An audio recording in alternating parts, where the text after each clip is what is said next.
Banjir Darah di Borobudur, Jilid 21. Akan tetapi pikiran ini lebih mudah direnungkan daripada dilakukan. Setelah kepalanya mulai terbentuk dan ia hendak mulai dengan bagian kening dan telinga, kembali ia terbentur pada hal yang sama. Tadinya memang kelihatan jelas kening yang halus dan telinga yang terhias mutu manikam dari Putri Pramodawardhani. Akan tetapi aneh sekali, kening itu yang tadinya berwarna putih berubah menjadi bentuk kening Candra Dewi yang segar kemerah-merahan dan agak nonong sedikit, sedangkan daun telinga yang indah terhias mutu manikam itu pun berubah pula menjadi daun telinga Candra Dewi yang terhias oleh sinom yang melingkar ke belakang dengan amat indahnya. Karena telah capai mengerahkan tenaga batin dan pikiran untuk mengusir bayangan Candra Dewi tanpa hasil yang memuaskan, maka kembali ia menghibur hatinya dengan keputusan seperti tadi. Tidak apa kening dan daun telinganya menyerupai kening dan daun telinga Candra Dewi. Karena yang terpenting pada perasaan muka adalah mata dan hidung serta mulut, maka ia melanjutkan ukirannya dan membuat patung seperti contoh bayangan Candra Dewi, yaitu pada bagian kening dan daun telinganya. Dan ketika ia hendak mulai mengukir bagian matanya dan diam-diam mengenakan sepasang mata bintang dari Putri Pramodawardhani yang indah itu, sehingga sepasang mata itu nampak jelas sekali seperti ketika sang putri memandangnya dengan merah. Pada waktu secara lancang ia membukakan sutra penutup tempat keputren dahulu, tiba-tiba berubah menjadi sepasang mata yang jenaka, yang indah bening, yang manik-maniknya dapat hidup dan memancarkan cahaya yang mengandung 1000 macam bahasa indah. Mata dari Candra Dewi. Pemuda itu melemparkan alat-alat ke atas tanah dan menjatuhkan dirinya duduk di atas tanah. Celaka, keluhnya, mengapa Candra Dewi telah menguasai seluruh hati dan pikiranku. Untuk beberapa lama pemuda itu duduk bersandar di sebatang pohon dan termenung.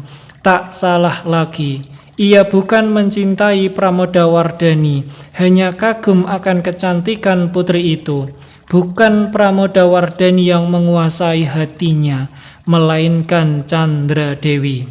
Hal ini tidak aneh, karena pemuda ini pun maklum akan kebenaran kata orang zaman dahulu bahwa cinta kasih murni akan berakar dan mendalam setelah kedua fisik seringkali bertemu dan ada penyesuaian watak dan sifat mereka. Dengan Pramodawardhani ia hanya bertemu muka satu kali, itu pun amat sebentar, sehingga rasa cinta kasihnya dahulu itu pada hakikatnya hanyalah rasa silau dan kagum karena kecantikan putri yang sukar dicari bandingannya itu. Hubungannya dengan Candra Dewi lain lagi. Mereka telah bergaul sebagai murid-murid Panembahan Ekalaya. Bahkan sebelum itu mereka telah menghadapi bahaya bersama, senasib sependeritaan, dan mereka telah mengenal baik sifatnya dan tabiat masing-masing. Aku cinta kepada Diajeng Dewi. Indrayana menarik napas panjang dan mengaku kepada dirinya sendiri, dia lebih cocok bagiku, juga sama-sama keturunan petapa. Mengapa aku harus malu menyatakan kasihku? Setelah mengambil ketetapan dalam hatinya, pemuda ini lalu bangkit lagi, mengambil alat-alatnya dan melanjutkan ukirannya pada muka patung itu. Kali ini ia membayangkan wajah Candra Dewi yang muncul bagaikan bulan purnama bersih, tidak terhalang oleh bayangan apapun juga. Senyum dan kerling mata Candradewi paling menarik hati Indrayana. Maka bayang-bayang wajah gadis itu tersenyum-senyum dan melirik-lirik, sehingga ukiran pada patungnya menurut pula bayang-bayang itu. Dengan amat asyiknya Indrayana mengukir muka patungnya, makin lama makin tertarik dan gembira sekali karena melihat betapa ukirannya benar-benar baik dan serupa benar dengan wajah gadis yang dikasihinya itu. Benar sekali petunjuk Candradewi. Dengan mencontoh bayangan yang terlukis jelas di dalam kenangannya, dengan mudah ia dapat menyelesaikan patung itu. Saking asyiknya Indrayana sampai tidak tahu bahwa semenjak tadi ada sepasang mata yang mengintai dari balik daun pohon. Pengintai ini bukan lain adalah Pancapana yang ingin sekali melihat bagaimana wajah Putri Sailendra yang tersohor itu. Akan tetapi ketika melihat wajah patung itu, hampir saja ia tak dapat menahan tawanya. Ia mendekap mulutnya sendiri untuk menahan ketawanya, lalu pergi diam-diam dari tempat itu. Pancapana berlari-lari ke ladang kembali di mana ia mendapatkan Candradewi yang masih saja duduk termenung dengan hati bingung. Melihat Pancapana datang dengan muka gembira dan tertawa-tawa, Candradewi bertanya heran. "Kau kelihatan gembira sekali, Pangeran." "Hus, jangan menyebut pangeran kepadaku, Candra. Sejak dulu aku minta kau menyebutku Kakang Mas seperti menyebut seorang kakak sendiri. Akan tetapi kau selalu tidak mau menurut. Apakah kau tidak suka menjadi adikku?" "Bukan demikian, Raden Pancapana. Sungguh pun di dalam hati aku telah terasa seperti adikmu sendiri. Namun betapapun juga kau adalah seorang pangeran pati yang harus dihormati.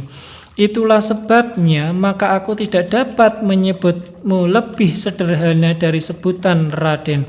Iya, kenapakah kau tertawa-tawa gembira?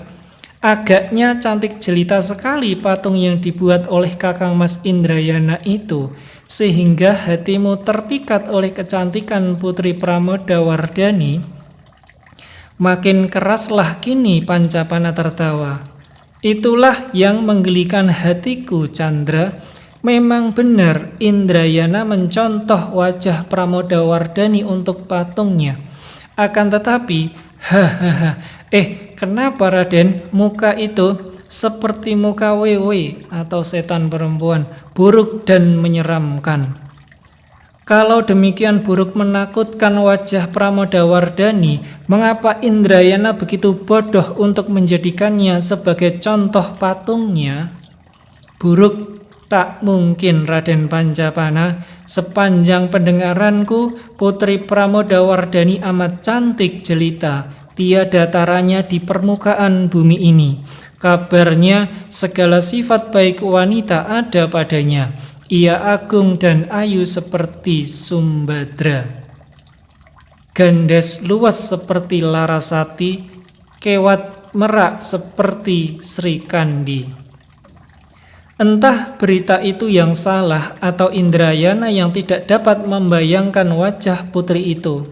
Akan tetapi nyatanya muka patung itu tidak karuan macamnya. Pancapana pandai sekali membuat gadis itu merasa penasaran dan ingin tahu, tidak percaya. Lihatlah sendiri, Candra. Akan tetapi jangan engkau mengejek Indrayana. Itu akan menyinggung perasaannya, karena yang dipahat adalah putri sesembahannya. Candradewi lalu pergi dari situ, menuju ke tempat di mana Indrayana bekerja. Hatinya riang, karena kalau memang benar bahwa Pramodawardhani berwajah buruk, tidak mungkin Indrayana mencintai putri itu.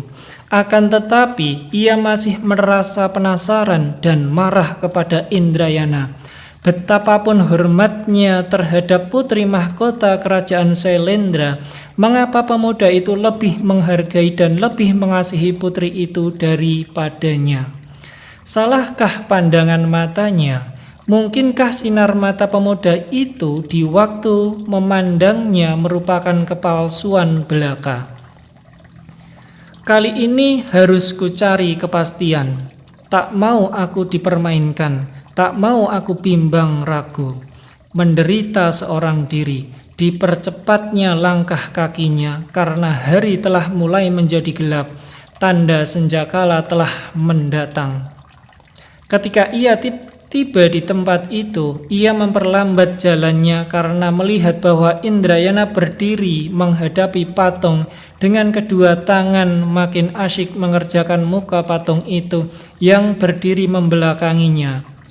Candradewi tidak mau terlihat tergesa-gesa dan tidak mau memperlihatkan bahwa ia ingin sekali melihat hasil kerja pemuda itu. Akan tetapi Indrayana tidak melihat dia datang. Pemuda ini sedang asyik menyelesaikan bagian terakhir dari pekerjaannya. Kedua matanya bersinar-sinar menatap muka patung itu. Senyum di bibir patung itu benar-benar hidup, dan ia seakan-akan melihat Candradewi yang hidup berdiri dan tersenyum manis kepadanya. Tiba-tiba ia tak dapat menahan gairah hatinya lagi. Dirangkulnya leher patung itu dan dibelai-belainya muka yang ayu itu. Pada saat itu tiba-tiba pandang matanya bertemu dengan pandang mata Candradewi yang berdiri tak jauh di belakang patung itu.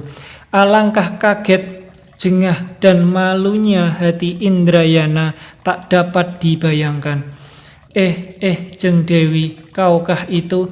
Kau datang seperti angin saja. Aku tidak mendengarnya sama sekali.